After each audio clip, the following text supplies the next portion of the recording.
el mundo del narcotráfico hay una frase que se repite como una ley de la naturaleza. No existe un capo jubilado. Solo existen capos muertos y capos presos. Y en general es verdad.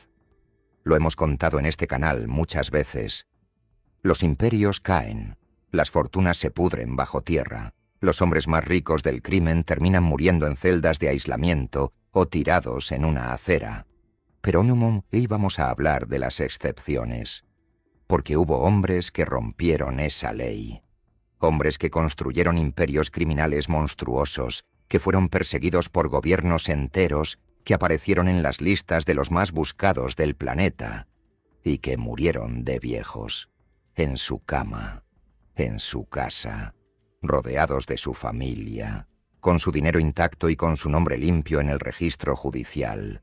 Algunos negociaron, otros supieron retirarse a tiempo. Otros simplemente entendieron algo que sus colegas más violentos jamás comprendieron, que el objetivo del negocio nunca fue el poder, era salir vivo. Hoy vamos a contar la historia de 10 capos que ganaron, 10 hombres que se enfrentaron a los estados más poderosos del mundo y que murieron con la fortuna en la mano.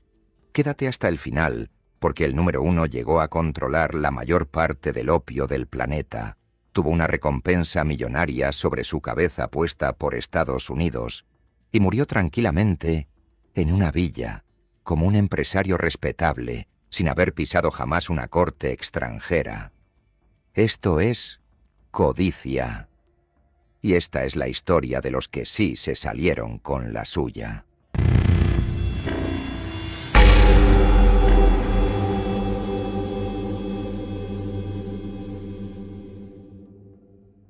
Comenzamos con el hombre que diseñó la estructura misma del crimen organizado americano. Charles Luciano, conocido como Lucky, fue el arquitecto de la mafia moderna. En los años 30, eliminó a los viejos jefes sicilianos y reemplazó el caos por algo mucho más eficiente. Una comisión. Un consejo de familias donde los conflictos se resolvían negociando en lugar de matando. Convirtió a la mafia en una corporación. Y por un tiempo, pareció que iba a terminar como todos los demás. En 1936, fue condenado por proxenetismo a una pena descomunal, entre 30 y 50 años de prisión. A los 39 años, el hombre más poderoso de la AMPA americana estaba acabado. Excepto que no lo estaba, porque entonces llegó la Segunda Guerra Mundial. Lo que ocurrió después es uno de los capítulos más extraordinarios de la historia criminal del siglo XX. Con los puertos de Nueva York bajo amenaza de sabotaje, la inteligencia naval estadounidense hizo algo impensable. Negoció con el jefe de la mafia.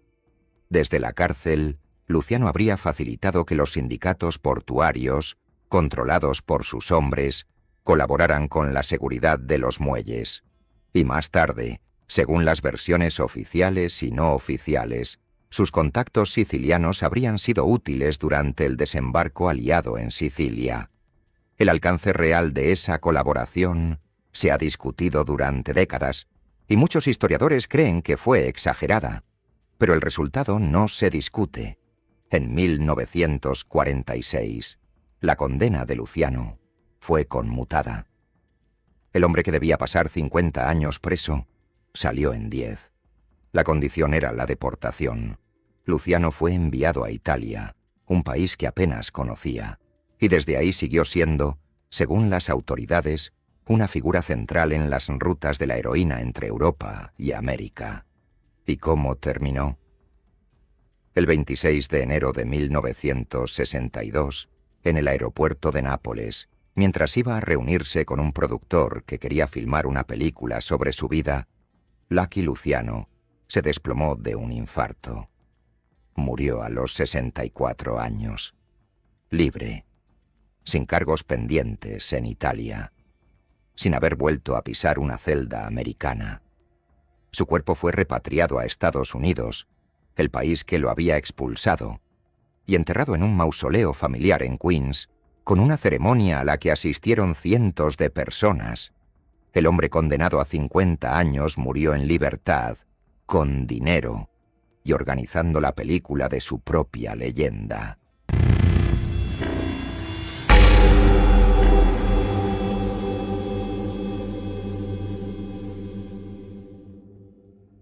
El número 9 gobernó el crimen organizado del sur de Estados Unidos durante más de 3 décadas, y su enfrentamiento con el gobierno americano fue tan personal que parece una novela.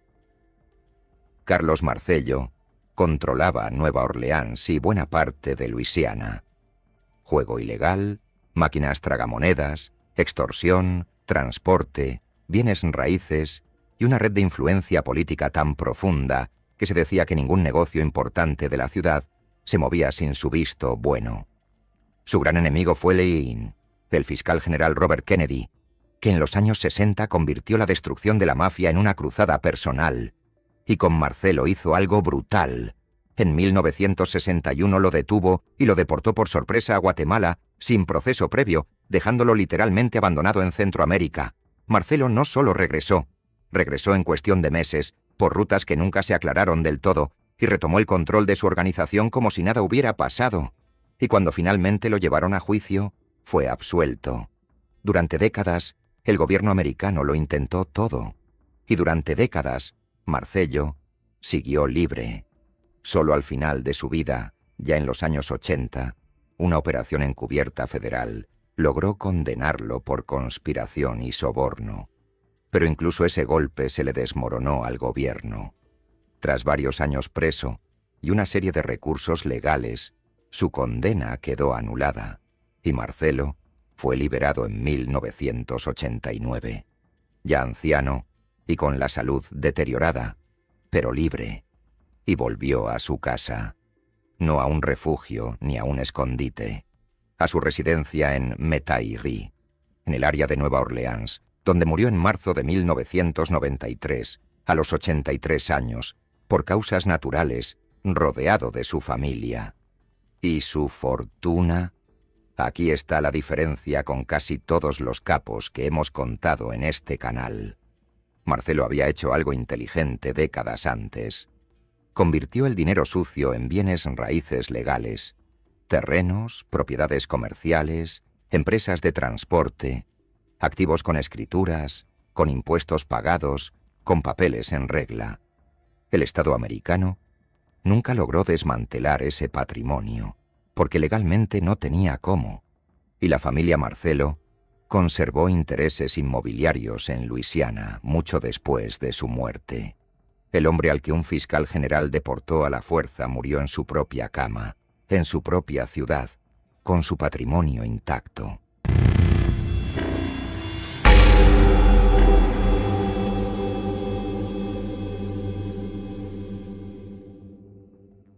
El número 8 es, probablemente, el caso más desconcertante de esta lista, y su historia termina con un misterio que sigue abierto hoy.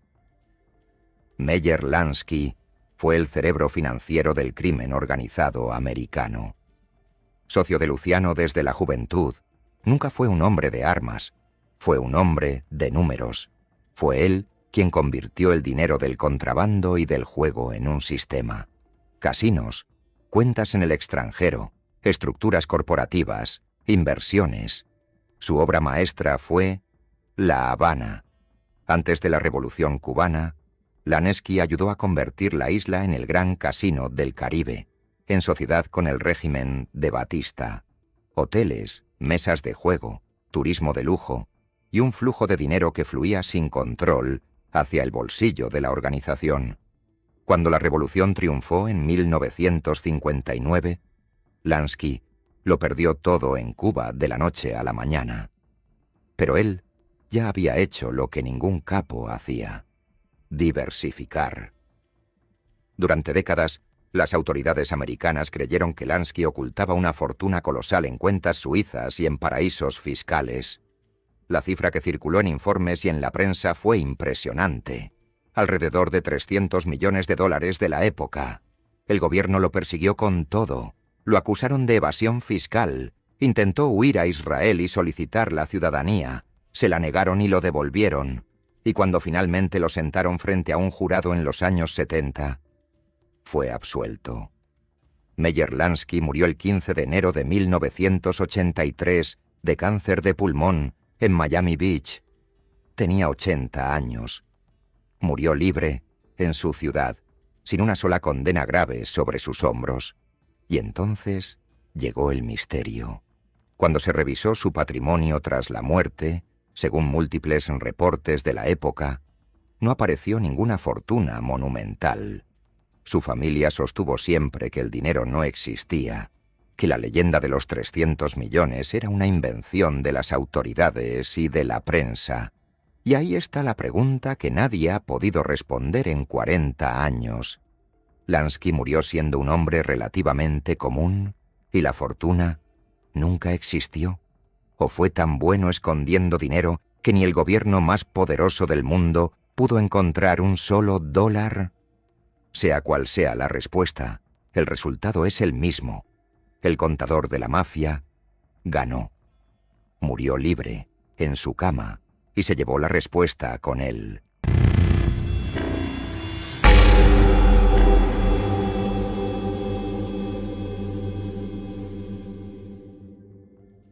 El número 7 entendió algo que casi ningún capo entiende jamás.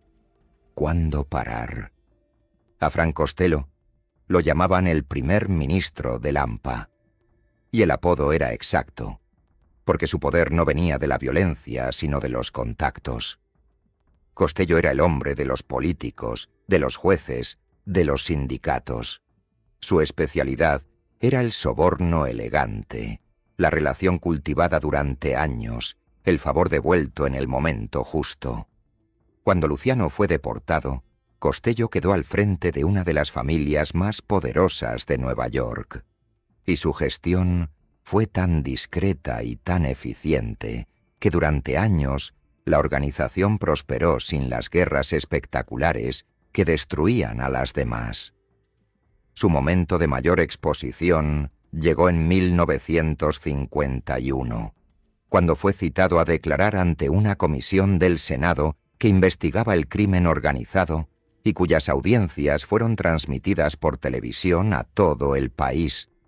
Costello se negó a que le filmaran el rostro, y las cámaras terminaron enfocando solo sus manos mientras hablaba. Aquellas manos nerviosas se convirtieron en una de las imágenes más recordadas de la televisión americana de los años 50. El 2 de mayo de 1957 ocurrió el hecho que le salvaría la vida. Al entrar al vestíbulo de su edificio en Manhattan, un hombre le disparó a la cabeza. La bala le rozó el cráneo. Costello sobrevivió por cuestión de centímetros, y aquí está la decisión que lo pone en esta lista. Cualquier otro capo habría respondido con una guerra. Costello hizo lo contrario, se retiró, cedió el poder, se apartó del liderazgo y aceptó pasar el resto de su vida como un hombre respetado, pero sin mando. Cambio de poder por longevidad, y funcionó. Frank Costello vivió sus últimos 16 años tranquilo, entre su departamento en Manhattan y su casa en Long Island, dedicado a la jardinería y a sus inversiones. Murió el 18 de febrero de 1973, a los 82 años, de un infarto, sin haber cumplido nunca una condena larga. Fue enterrado en un mausoleo de granito en un cementerio de Queens, uno de los más imponentes del lugar, pagado con un patrimonio que el gobierno americano jamás pudo desmantelar. Se retiró a tiempo, y por eso murió de viejo.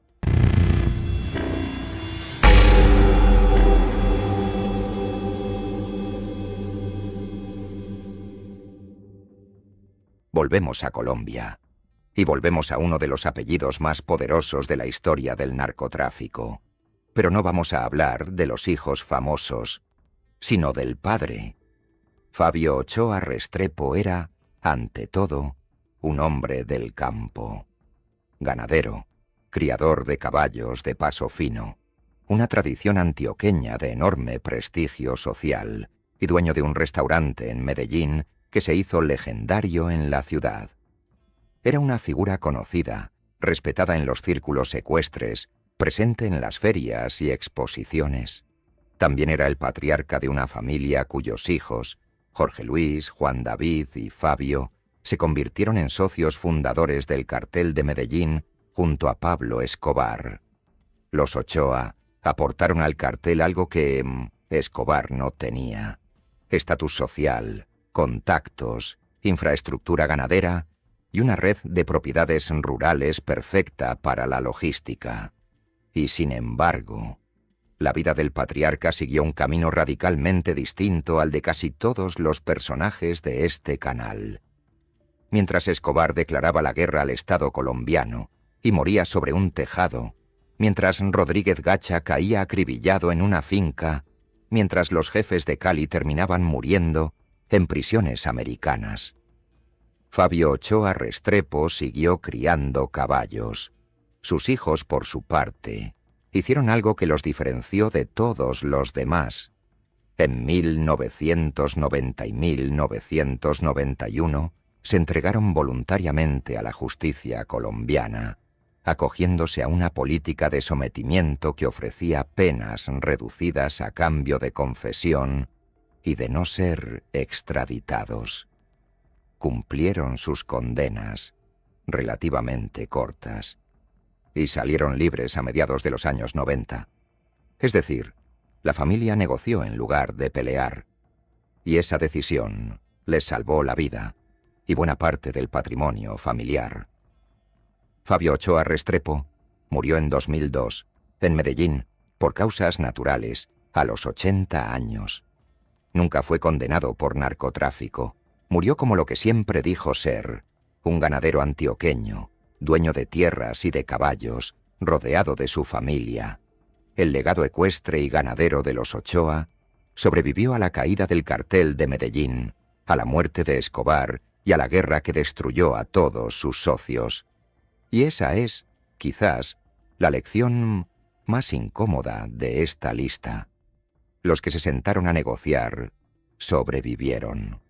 Los que se sentaron a pelear, no.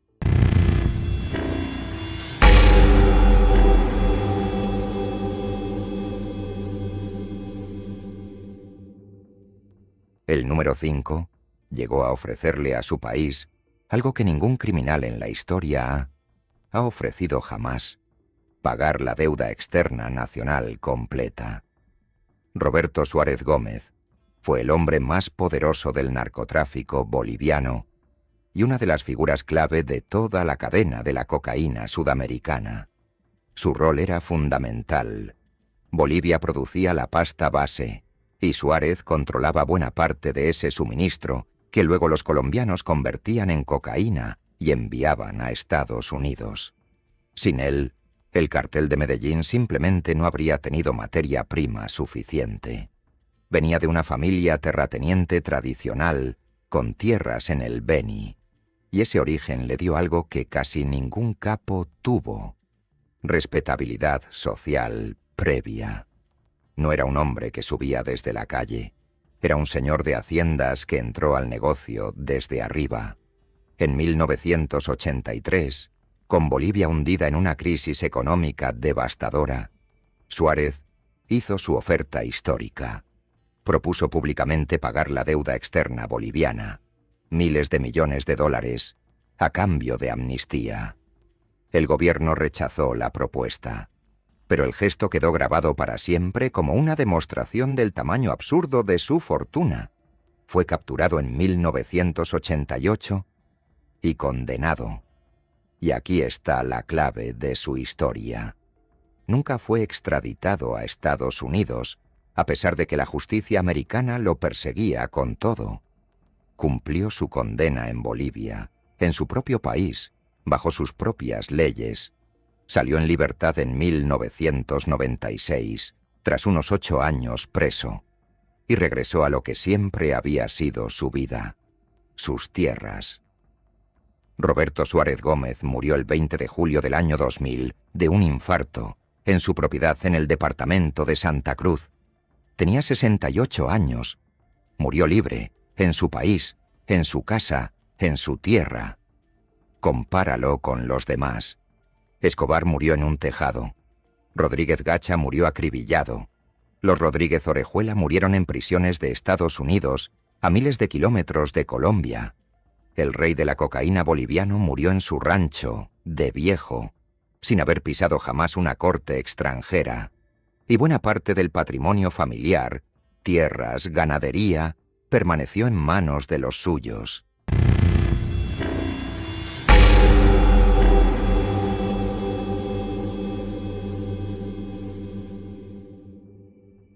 El número 4 no solo ganó. Ganó tanto que se dio el lujo de contar su historia él mismo, en un libro, con su nombre en la portada. Joseph Bonanno fue uno de los fundadores del sistema de las 5 familias de Nueva York, y el jefe más joven en alcanzar ese nivel.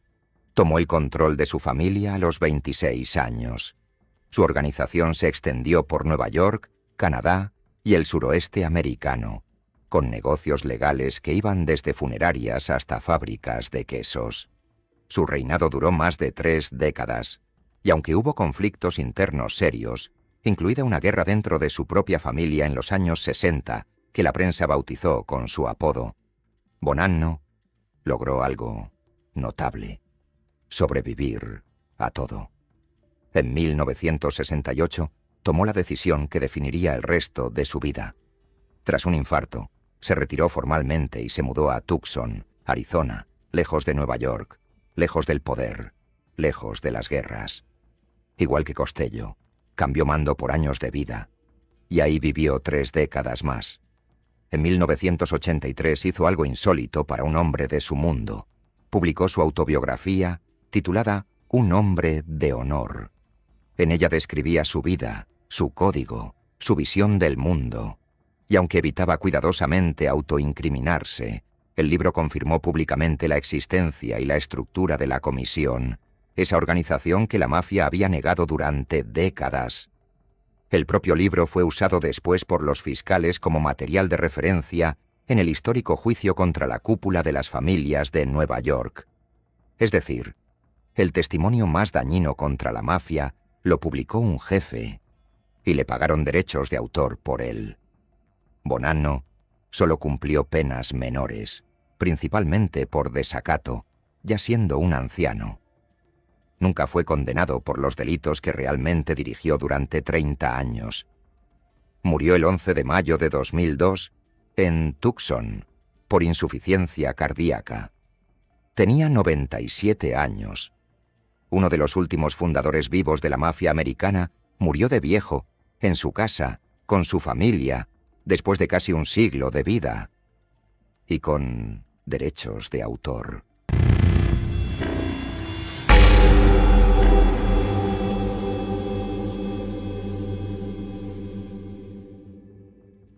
El número 3 es el capo más importante del que casi no existen fotografías, y su final es tan extraño que hasta hoy hay agencias de inteligencia que no lo dan por cerrado. Juan José Esparragoza Moreno, conocido como El Azul, fue uno de los 3 líderes históricos del cartel de Sinaloa, junto al Chapo Guzmán y a Ismael El Mayo Zambada. Pero su estilo era exactamente el opuesto al del Chapo. Mientras Guzmán construía su leyenda con fugas espectaculares, túneles y una fama internacional, El Azul hacía lo contrario: desaparecer. Venía de la vieja escuela, había sido policía judicial federal en su juventud, y su especialidad no era la violencia, era la negociación. En el mundo del narcotráfico mexicano, se le conocía como el diplomático, el hombre al que llamaban los distintos cárteles cuando una guerra se estaba saliendo de control, el mediador, el que resolvía conflictos entre organizaciones que se estaban masacrando entre sí.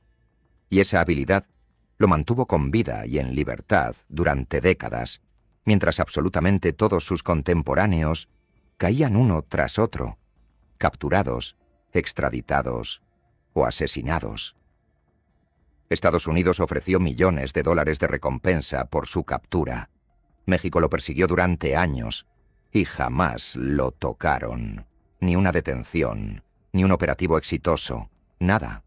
En junio de 2014, versiones difundidas por la prensa mexicana afirmaron que el Azul había muerto de un infarto. Se habló de un funeral discreto, de una cremación rápida, de un entierro familiar. Pero nunca hubo confirmación oficial pública satisfactoria. No hubo cuerpo mostrado. No hubo pruebas forenses divulgadas de forma concluyente. Y durante años, agencias americanas mantuvieron la duda sobre si realmente estaba muerto o si había ejecutado la retirada perfecta.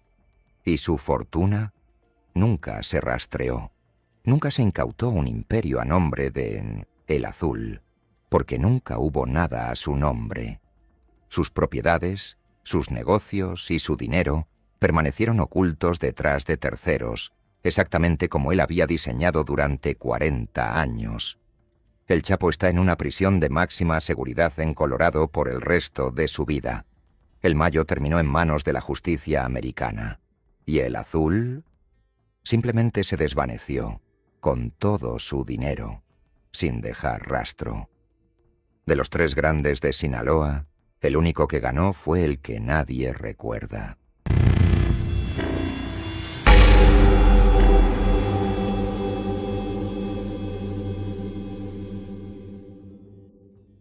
El número 2 es, para muchos historiadores del crimen organizado, el capo más exitoso de la historia de Estados Unidos.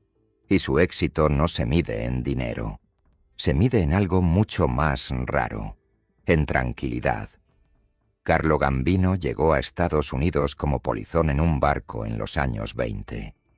Décadas después, era el jefe de la familia criminal más grande y poderosa del país, la organización que llevaría su apellido para siempre, y el hombre más influyente de la Comisión de las 5 Familias. Su imperio abarcaba puertos, construcción, sindicatos, transporte, juego y extorsión a escala industrial en toda la costa este. Se calcula que su organización manejaba cientos de millones de dólares al año en la época. Pero lo extraordinario de Gambino no fue lo que construyó, fue cómo lo hizo. Gambino era físicamente poco imponente, bajo, de aspecto modesto, con una nariz prominente y una forma de vestir discreta. Vivía en una casa común en Brooklyn y luego en Long Island. No tenía mansiones espectaculares ni autos llamativos. Evitaba las fotografías, evitaba la prensa, evitaba absolutamente todo lo que pudiera llamar la atención. Y esa discreción obsesiva fue su arma. Mientras otros jefes se destruían en guerras públicas y aparecían en las portadas, Gambino gobernaba en silencio, resolvía conflictos por consenso y eliminaba rivales sin dejar huellas que lo conectaran. El resultado es asombroso. En toda su vida, Carlo Gambino nunca cumplió una condena significativa. El gobierno americano lo intentó durante décadas. Intentaron deportarlo, intentaron procesarlo. Sus abogados y su salud cardíaca frenaron un intento tras otro. Murió sin que el Estado lograra encerrarlo. El 15 de octubre de 1976, Carlo Gambino murió de un infarto en su casa de Long Island. Tenía 74 años. Murió mientras dormía, en su propia cama, rodeado de su familia. Y este es el dato que lo define. Murió siendo el jefe en funciones de la familia criminal más poderosa de Estados Unidos. No fue derrocado, no fue asesinado, no fue encarcelado. Su funeral en Brooklyn reunió a miles de personas. Piensa en lo que eso significa. 50 años dirigiendo el crimen organizado americano en su punto más alto. Y el final fue una tarde tranquila en Long Island. Es, probablemente, la definición exacta de salirse con la suya.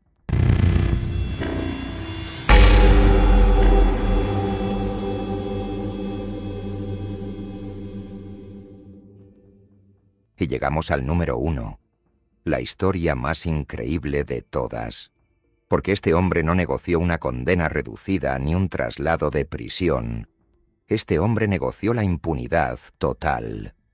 Khuun Sa nació en las montañas del este de Birmania, hoy Myanmar, en el corazón de esa región conocida como el Triángulo Dorado, la zona fronteriza entre Birmania, Tailandia y Laos, que durante décadas produjo la mayor parte del opio y la heroína del mundo. Y Khuun Sa no fue simplemente un traficante ahí. Fue el rey absoluto.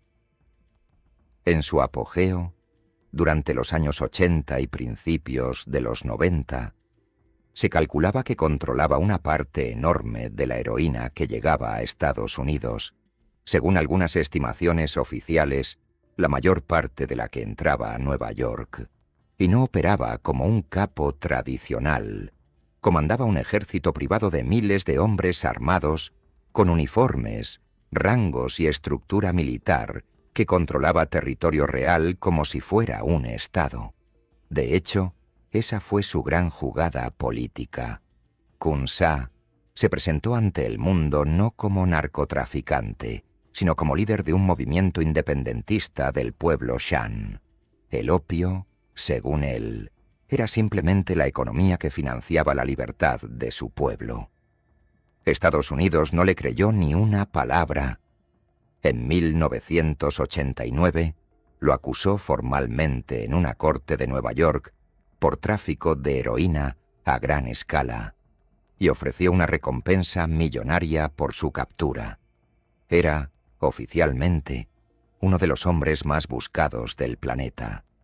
Y entonces, en 1996, hizo el movimiento maestro.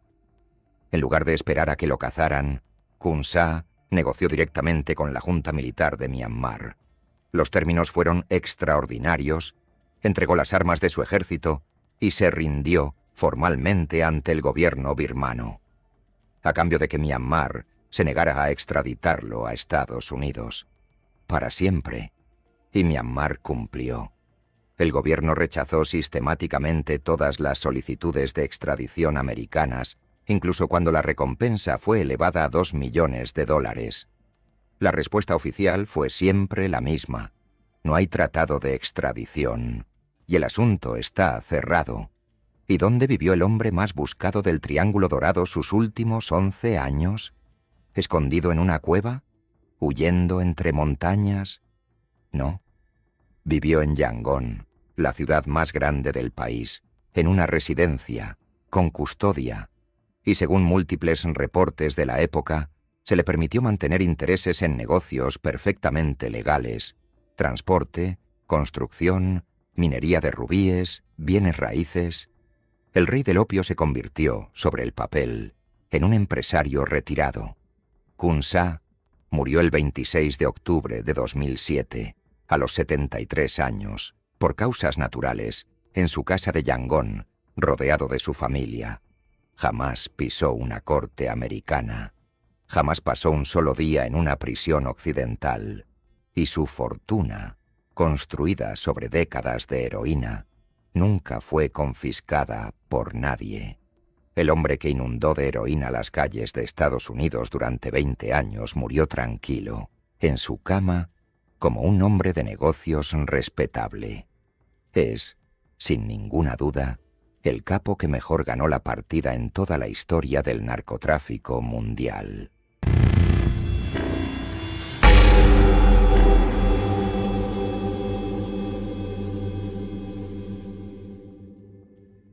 Diez hombres, 10 imperios criminales y 10 finales que rompen la regla que todos repiten. Porque sí existen capos jubilados. Son pocos, son raros, pero existen. Y si observas con atención las 10 historias que acabas de escuchar, vas a notar que todos ellos hicieron exactamente las mismas 3 cosas. La primera, nunca declararon la guerra al Estado. Escobar bombardeó su propio país y murió en un tejado a los 44 años. Gambino evitaba hasta las fotografías y murió durmiendo a los 74. El Estado puede tolerar que le roben en silencio. Jamás tolera que lo humillen en público. La segunda, se retiraron a tiempo. Costello, después del atentado. Bonanno después del infarto. Kunsa, antes de que lo cazaran. Todos entendieron que el negocio no era acumular más poder, sino salir vivo con lo que ya tenían. Y la tercera, la más importante de todas, convirtieron el dinero sucio en dinero legal, o lo escondieron tan bien que nunca apareció. Tierras, ganado, bienes raíces, empresas de transporte, caballos, activos con escrituras, patrimonio que un juez no puede quitarte porque, en los papeles, no hay nada que quitar. Esa es la diferencia entre los capos de este video y los que murieron sin nada. No fue la suerte, fue la estrategia. Si esta historia te atrapó, déjanos en los comentarios cuál de estos 10 capos crees que realmente se salió con la suya. Y cuéntanos qué personaje quieres que investiguemos a fondo en un próximo documental. Suscríbete a Codicia, porque aquí contamos las historias que el dinero intentó enterrar. Nos vemos en la próxima.